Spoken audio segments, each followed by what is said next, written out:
Last minute shakeup at 5:30 a.m., laundry situation not good. And when your focus is on helping your clients, it's easy to forget about yourself. But NASM knows trainers. Morning, Ryan. It's okay. And staying in front of the day isn't always as Thanks, simple as Ryan. 1, What's 2, up? 3. So when the unexpected has you pressing pause, What's the latest on creatine? I'm going to get back to you on that. let NASM1 help you press play. Visit NASM.org to sign up for a membership today. You're listening to the Mindful Drinking Podcast with Derek Brown on the NASM Podcast Network.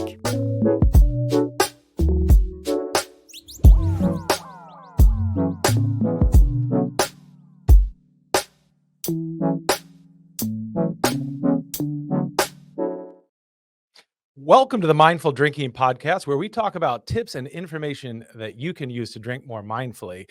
I'm your host, Derek Brown. I am a certified wellness coach with NASM, an award-winning bartender, and author of Mindful Mixology, a comprehensive guide to no and low alcohol cocktails.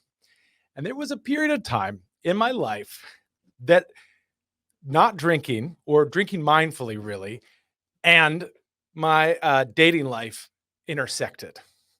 And I have to say that it was a really strange part of my life, because there was this, need in some ways, not need per se, but there was this desire to tell people exactly why I wasn't drinking, but it also wasn't exactly first date material, So I kind of, I was dating people who were drinking alcohol. I didn't mind that they were drinking at all. And sometimes I would even sip on a wine or a whiskey and soda or something like that. But, there was this kind of awkward tension that could happen if the person started drinking a little too much, or they, had questions about why I wasn't drinking enough. And there was one particular instance, which I remember very well to this day, when there was a date that I went on, and we met at Temperance Hall in Washington, D.C., for those of you who remember that, who are in D.C. or been through. And ironic that it's Temperance. But we were there, and I had ordered a whiskey and soda, so I was just, I decided that I was just going to sip on this long drink, right? The fact is that whiskey and soda is mostly soda, so I could theoretically sip it for most of the day. And then maybe I would switch to bitters and soda if I wanted to, or whatever. And so here I was nursing this drink, and the woman that I was on the date with had decided that she was going to lap me about 3 drinks or 4 drinks to 1. I don't remember exactly how much she drank, but it was a large amount. And I have a pretty good tolerance. That's actually been both a blessing and a curse. A blessing in the sense that, maybe I didn't get as drunk and forgetful as I could have. But on the other hand, it also is obviously correlated with heavy drinking. The higher your tolerance, the worse it can be for you. So that's a blessing and a curse. And here I was, just in this instance, sipping on a whiskey and soda. At the same time, my date was just drinking, shot after shot. I can't remember if she was doing shots, but she was going there, and I was not. And she decided that she was going to playfully at first kind of poke me about drinking so slowly. And I just kind of waved it off. I'm a bartender. This is not something that I feel embarrassed or shy about. So I just kind of waved it off, and we kept talking. But as the evening progressed, this person got a little more aggressive about it, to the point where they were really jiding me about being somebody who drank slowly. And it wasn't going well. But the end of the date, I'll just skip to the end, which is essentially I had to carry this person out, quite literally, not carry, but like prop them up on the way to the Uber or the ride share at the time, and put them in a car. And it was terrible. It was terrible, but also I had a lot of sympathy for it. The fact is that I understand completely why a person, kind of feels nervous on a date. I felt nervous too. I think that's pretty normal. And for some people, that they decide that alcohol is going to be the cure for that, when it's not always a good solution. Well, we're going to dive into this topic along with a number of other topics with Tawny Lara, who is my guest today. And Tawny is the author of Dry Humping, a guide to dating, relating, and hooking up without booze, as well as the sobriety deck, which we'll learn more about in a minute, and the host of the Recovery Rocks podcast. And she's a friend, somebody that I can't wait to talk to. So with no further ado, hi, Tawny. Hello, Derek. How are you today? I'm good. How are you doing? Good. Much I'm better I'm than I'm curious how that woman is, though. I've got to be honest. I don't think that I follow it up, to be honest. I think that maybe I should have, but it was not going well. But it is going better now. I am in a happy relationship that started out better than that one, and is going very well. So I'm glad I'm out of the dating world, frankly. But for those of you who are still in it, maybe we can talk about that in a minute. But the first thing I wanted to really talk about is your own story, because obviously you decided to change your relationship with alcohol, and I'm curious how that came about. Yeah, so just for a little bit of context, I was a party girl bartender back in the day. I binge drank regularly, binge drank until I blacked out, and I didn't really take any time to think about my relationship with alcohol because for many reasons, but mostly because I was also hanging out with other bartenders, other people who drank the way that I drank. So I really didn't have a discerning eye on my relationship with alcohol. I just drank the way that everyone that I thought everyone drank, but it was Right. really just my little echo chamber, you know? Yeah. And then, this is when I was living in Texas. Fast forward to move to New York City and to pursue writing. And this was 2015. We didn't have the term sober curious just yet, but that's definitely what I was. Yeah. I had this epiphany moment where I was, at a club or at a bar, like a pub. Hmm. I was at a pub with just some friends, and we were drinking, talking about, why we moved to New York City and how we are juggling day jobs and our creativity and all this stuff. And I remember saying, I just don't have enough time to write. Yeah. And there was something that clicked when I left the pub that day. I noticed, when I went into the pub, the sun was shining. When I left the pub, the sun had set. And I was like, wow. I said to myself, I just spent 3 hours in a pub talking about how I don't have time to write. Yeah. Maybe there's something there, Yeah. And little did I know that that was really the beginning of the rest of my life. Hmm. I was about to turn 30, and I decided to take a full year off of alcohol and blog about it. Again, this is very clearly like, this reads as sober curious now, but at the time, this is just, I didn't know what the hell I was doing. Yeah. And at the end of November, I'll be 9 years in recovery. Wow. So, and spoiler alert, I did write a book, so I would think I was right. I was right about that connection. Yeah, it's so funny because I remember reading this quote that was purportedly by Hemingway. I don't know if it was or not, but he said, write drunk, edit sober. But that's not, I would say write sober. And then if you want to get drunk, if that's your path, do that after you finished your book. That's probably the better call. Because I can't even imagine writing drunk or editing drunk. Neither one of those works for me. And it sounds like it didn't work for you either. No, it didn't work because I mean, now that I'm in recovery, I know, and I have the language to know what I was going through, why I was binge drinking to excess, right? I didn't know at the time, and I didn't understand how that was intersecting with my creativity. And I'm so glad that I took that time to really figure out my relationship with alcohol. And I'm still alcohol free. That's what works for me today. Mhm. And yeah. Well, let's put an asterisk on that because you said alcohol free, but I know lately that your sobriety has evolved. And I'm really curious to get into that because I know that there's this whole area of sobriety that people call Cali sober. And for those of you who are not familiar with that term, more or less it means that you continue to use cannabis while you're sober. And I don't know if that is rightly applied to you living in New York. I don't know if you can legally use the term Cali sober, but it sounds like that's something that is kind of in your wheelhouse. Yeah, definitely. So I was completely substance free for five plus years. I was even taking breaks from caffeine, um, changing my relationship with meat. Like I was really evaluating a lot of stuff. But I found that being completely substance free for 5 years was exactly what I needed. And then I got on antidepressants for my anxiety, and that was super helpful. Mhm. And then it got to a point where I realized that my anxiety was just I needed something as needed, if that makes sense. Mhm. The Definitely. Lexapro is great. I still take it every day, and I needed something to help like really curb my panic attacks and just manage my anxiety. And as someone who I had a past history with pills, and Mhm. so the thought of getting like a Xanax prescription, anything like that, I was like, no, I'm not. I can't do anything pill related. Yeah. But I was very, canna curious, if you will. Mhm. So um and it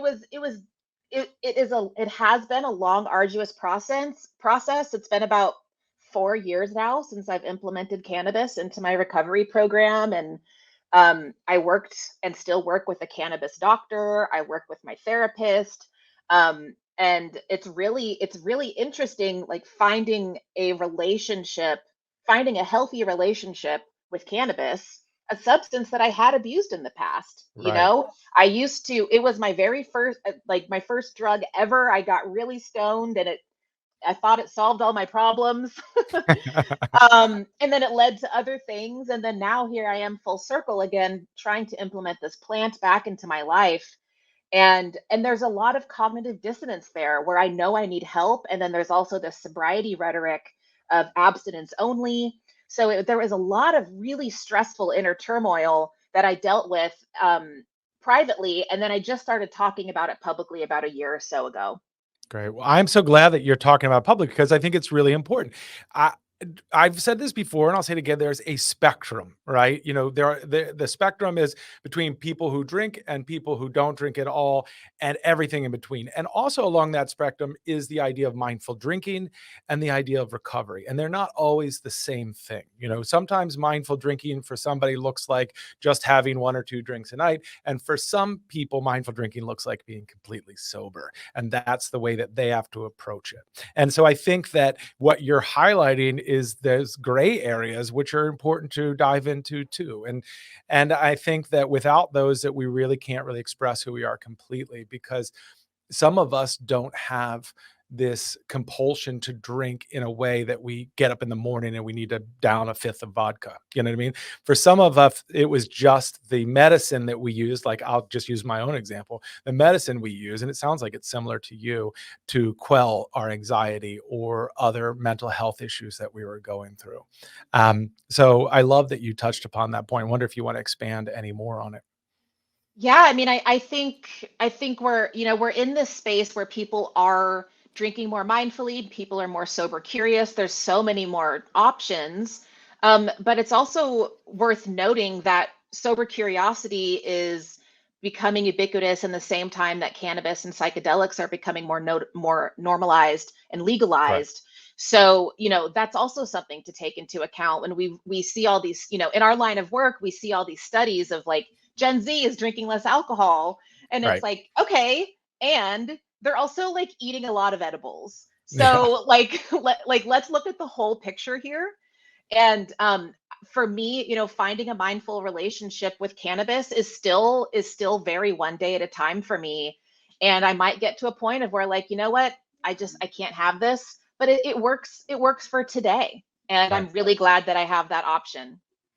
And I really love that this start of this was an experiment for you. And I think that that's what I encourage for people in general is to, if you think that you have an issue, even if it's not a full blown problem, but you're just like, I don't know, when I go out, I end up drinking too much or smoking too much. Because really, we're talking about mindful consumption in general. Or I'm drinking, I've been cleverly hiding this cup of coffee off screen. And when you mentioned caffeine, I was just like, like, so some of us, the addiction is, or the problem is around coffee, but taking a little break, um, does not hurt. And we're in the midst of Sober October, which is a, temporary abstinence challenge or temporary abstinence month that people, essentially take that break. So, in the early part of you making that decision and then sticking to it, was it hard? Yeah, it was difficult in that, now looking back and almost 9 years ago, I didn't really have a support system. I didn't go to AA. This was, again, 2015, where it was you go to AA or you drink.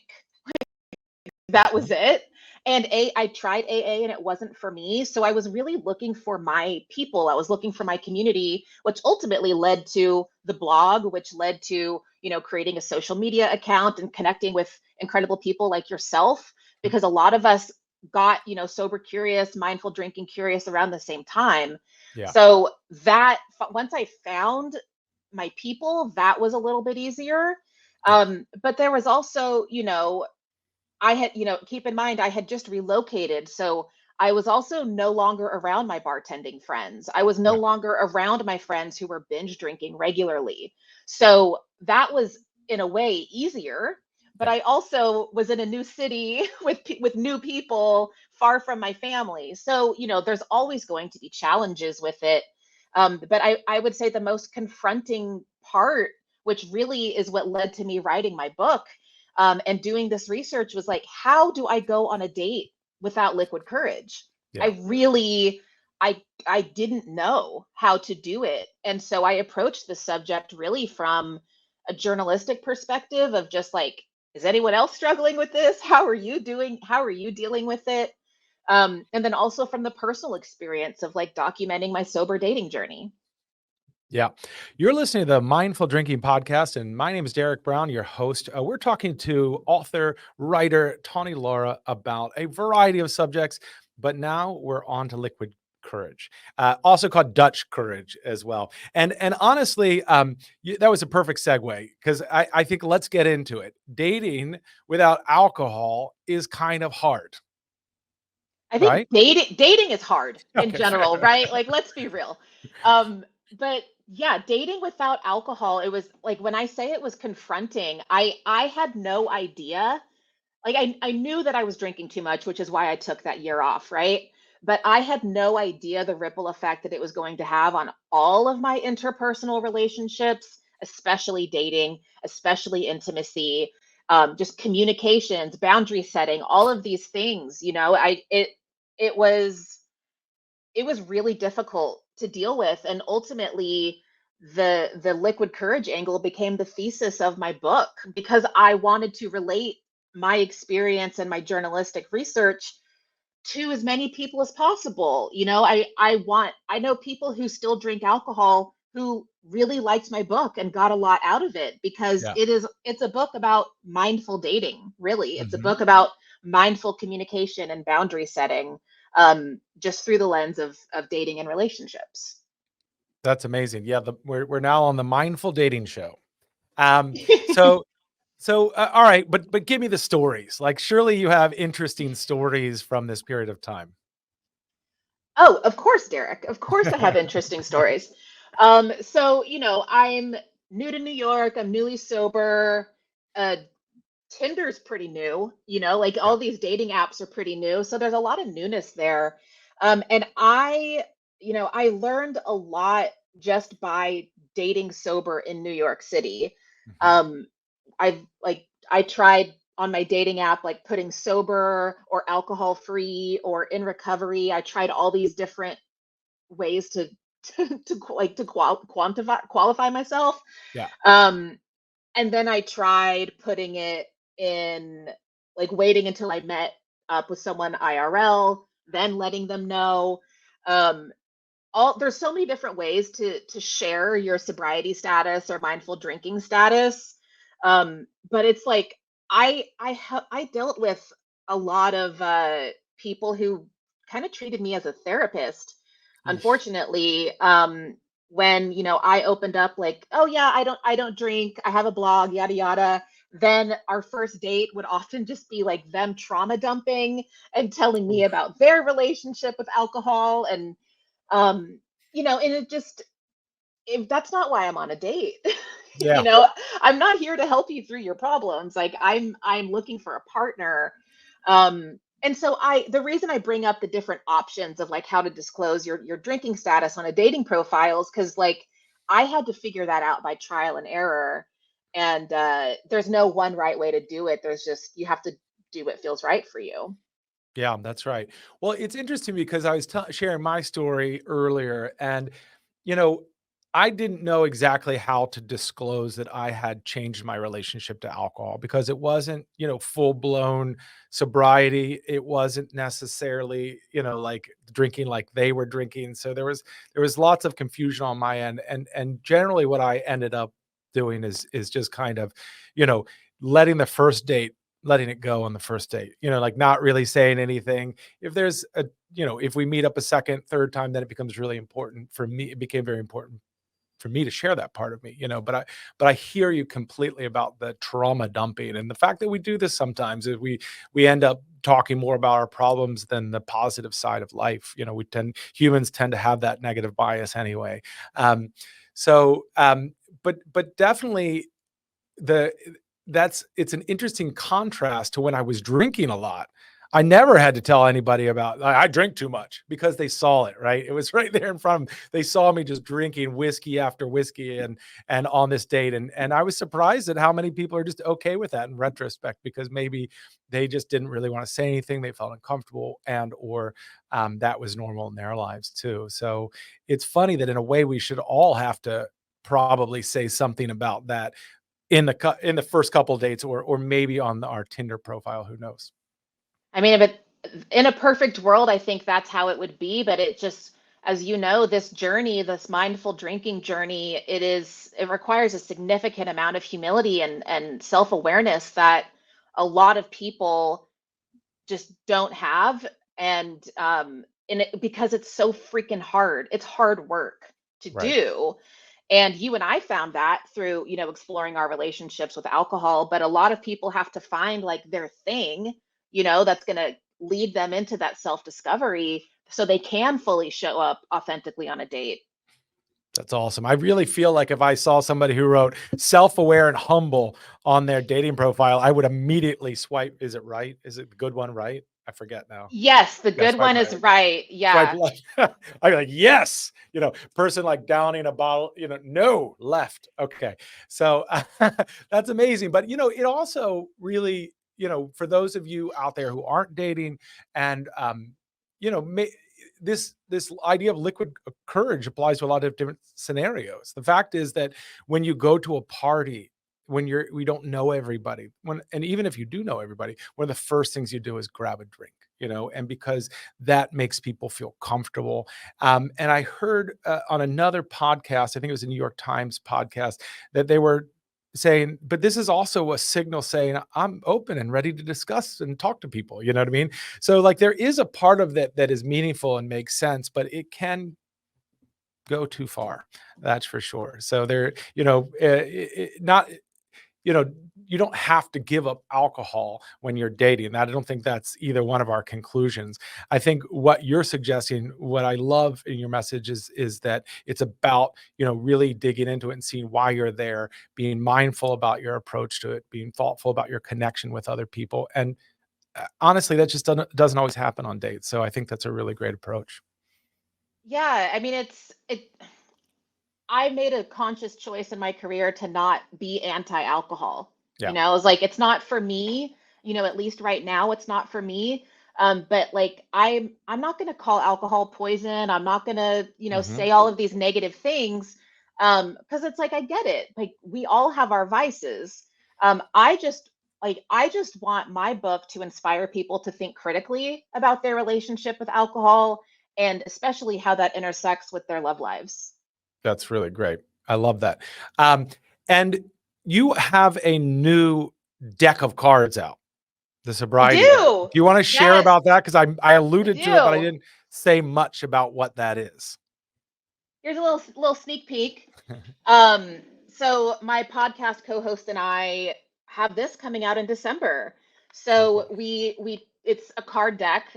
It's the sobriety deck, simple practices for a booze-free lifestyle. We, you know, we we took our podcast and really just like made a to-go version of it and put it in card deck form where I there's love like that. just tangible tips, tangible advice that you can take with you when you're struggling, when you're looking for some support. So whether you're sober curious, mindful drinking, in long-term recovery, all of this advice is really just how to show up authentically, how to get to know who you are without alcohol, and it's modeled after our podcast, which has been going for 6 years now. I can't believe it. Wow. Congratulations. I think I'm on episode 19 or 20, so I have a ways to go to catch up to you. So that's really amazing. And in your podcast, what have been some of your most exciting moments? Like, because I think that you know, there's a kind of normalization that happens along the way, but then all of a sudden, out of nowhere, some guest or some moment surprises you. And I wonder if you came across those. I love this question. So our podcast is called Recovery Rocks because Hmm. both Lisa and I are in recovery and we love rock and roll. Hmm. So we talk about recovery and mental health, but we also talk about music. Yep. So, it's important to us to talk about songs that relate to our topic Yeah. of the week. I come from a music family. My dad's a heavy metal musician, so it literally in my blood. And the reason I bring up my dad is because, to answer your question, favorite podcast moment, we had Art Alexakis from Everclear Hmm. on our podcast earlier this year. And we talked about Father of Mine. And I told him how that song came, how much it helped me with my relationship with my father. And it's so funny because then my dad listened to that episode Oh, wow. and he was like, I had no idea that this impacted you, and like it just led to a really beautiful healing conversation, Yeah. to tell the person who wrote Father of Mine how much that song impacted me, and then for my dad to hear that conversation. It was so special. Wow, that's amazing. Yeah, that I have seen Everclear play before, and I'm not a huge fan of them. I probably side with your father's music more. If you love heavy metal, then your music as well. I am a huge fan of hardcore punk and heavy metal, and you know, I just love that stuff. But it's interesting because I did see Everclear play, and they were pretty good. But the moment that caught me the most, and I got to go back and listen to your episode with him because it sounds amazing, is in this movie called The Other F Word, which is about punk rock dads. And that's what I am, a punk rock dad, right? I grew up in the punk rock scene. And so, and it talks about healing these broken relationships and all this stuff. And man, I was crying so much. My friend who was with me was like passing me tissues, and I was just losing it the whole time. And especially in that point when Hmm. it got to talking to him, I was like, wow, this is the amazing story behind his song and his own relationship with his father, how challenging that was. So that was really amazing. Well, Um, I'm going to say one more thing about that song. He, and I think you'll appreciate this as a parent, like he talks about how he wrote that song because he was staring at his daughter sleeping and thinking about how his own dad wasn't there for him. His yeah, own dad never watched him sleep. yeah, And he was so overwhelmed by that emotion of the pride of looking at his daughter, and then also knowing that his dad never looked at him that way, that like, and then he wrote that song like that night, and it just like, as a, as a writer, I find that to be really inspiring, of like, you never know when inspiration is going to hit. And that song touched everyone. That song was huge and it helped yeah. so many people. Yeah. Yeah, the vulnerability in it and all of that, it was just amazing. So, wow, I'm gonna go back and listen to that right after this podcast. But listen, I don't want to uh, not talk about your brand, parentheses. You started a spirit brand, a non-alcoholic spirit, more or less. And so tell me about that. I did, yeah. So my husband and I, we launched a non-alcoholic drink called Parentheses. It's Hmm. a botanical spirit. So Nick was a sommelier who quit drinking, and he got really into fermentation in his early sobriety. Because, you know, when you're a sommelier, you get a lot of wine, you get a lot of liquor, you get a lot of Yeah. stuff. And then when you get sober, what do you do with all of it? So he learned how to make vinegar. So Wow. it just started out as a hobby for him, and we turned it into a business. And a millennial properly does, is we turn our hobbies into businesses. But you know, what I felt was really missing from the NA space was a strong drink. You know, Mhm. like I was a bourbon drinker. I Me too. missed like I want a smooth, strong drink that I can sip on the rocks. And I just didn't I had tried all the NA whiskeys out there, and it just, you know, most of them are either water or glycerin. Glycerin, they use either water or glycerin to extract the botanicals. And Nick and I got to thinking, well, what if we used vinegar to Oh yeah. extract the botanicals? And so that's exactly what we did. So the result is it's a strong, slow sipping drink, which, you know, we often talk about the mindfulness angle when we do tastings, because you've had it, you know, Yep. it's strong. It's You don't strong. just you really sip it slowly, you sip it mindfully, and that's really the ethos of our brand as well. That's awesome. Yeah, it's really intense and delicious. And I just have to explain the callback to a glycerin. And I almost sang it. I was like, glycerin, you know, Yeah. like, but so I write a Substack called Positive Damage, positivedamage.substack.com if you're interested. And I talked about making infusions with glycerin. But there's no way that I can bring that up as a grunge baby without like explaining the pop band Bush and their song Glycerine, which is the E on the end is just the, you know, British spelling, I guess. British. But yeah. All right. And you also, and this is like almost, you know, like kind of like me, not not exactly you know, using you just for advice, but a little bit. Like I understand that you're also like a book shepherd, like somebody who helps people publish their books. Is that right? I like Book Shepherd. That's funny. Yeah. Yeah, you know, I teach publishing courses. You Mhm. know, you've published 2 books, right? That's right. Yeah. Yeah, so like you know, just the book proposal process, finding an agent, Yeah. publishing, all of it. It is a significant amount of work. And I am a writer with a business degree. So I have this really Wow. weird mix of like, I love the creative angle. I love being creative. And I also love branding and marketing and business talk. So in publishing, that comes out in book proposals. Yeah. So just, you know, real quick, to get a nonfiction book published, you have to write what's called a book proposal, right? Yeah. And so I help people write their book proposals. I teach classes on it, from my business lens of like, Yeah. really, I market it as, you know, let's make the business plan for your book. Yeah.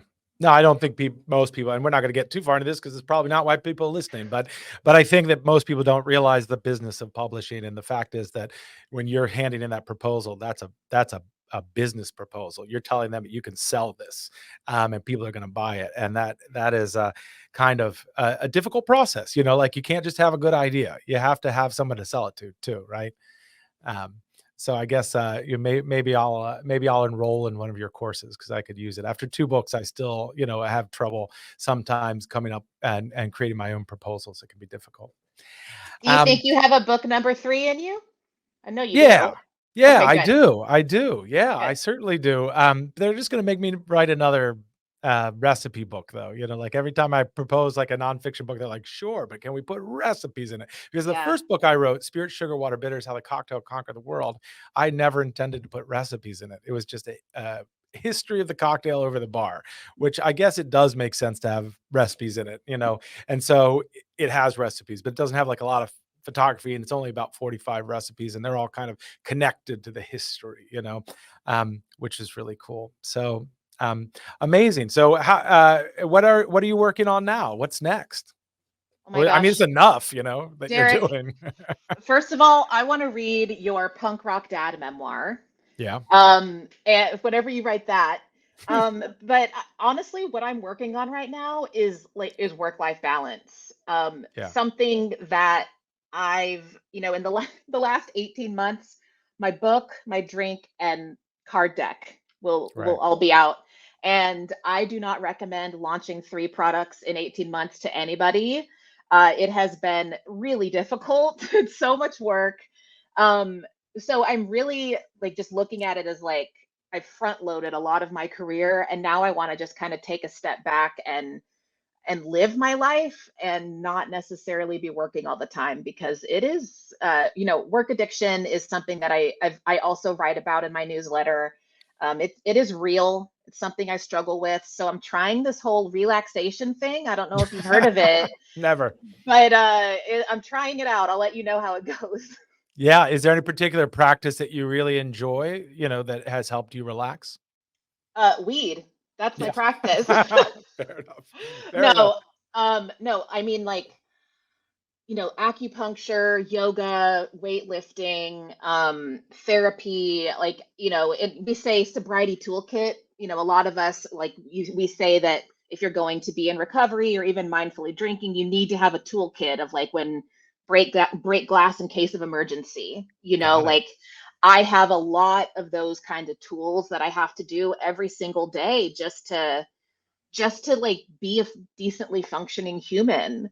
Yeah. And there's a reason we say one day at a time is because it really is. Life is freaking hard and you've just got to find your tools that help you take it one day at a time. Yeah. Wow. I mean, that's great advice, whether you're recovering or just trying to live your life one day at a time. We're doing our best. Where can people find you if they want to learn more about you, get your book, get your new sobriety deck? Where do they go? Yeah. Just head to tawnylara.com. That actually heads to my newsletter, my weekly newsletter.